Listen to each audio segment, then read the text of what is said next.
So the Grievance Redress Mechanism, or GRM as it's called for short, is a part of my work with the 3R-CReWS project as the Gender, Stakeholder and GRM Specialist. Now, the Grievance Redress Mechanism is a mechanism that facilitates the ability of stakeholders and beneficiaries to make a complaint or to lodge a grievance regarding the implementation of the project and the impact of the project on their lives. And there are ways in which they can do so, but this is part of a broader context in which we want to make sure that stakeholder and beneficiaries have ways of exercising their rights, can regularly engage with the project, because sometimes that could also be helpful for us in our broader monitoring and evaluation of activities. And there are many ways in which you could lodge a grievance or a complaint. You could do so by email, you could do so via a handwritten letter or a typed letter. You could also come into the Barbados Water Authority and talk to the 3R-CReWS team.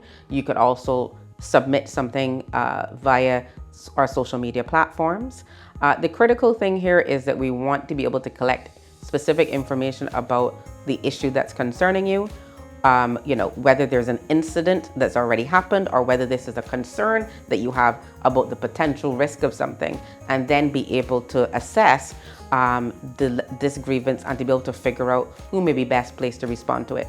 It could be that it's something related to the Barbados Water Authority, but may not be directly related to 3R-CReWS, and if that's the case, then we would pass it on to the Barbados Water Authority.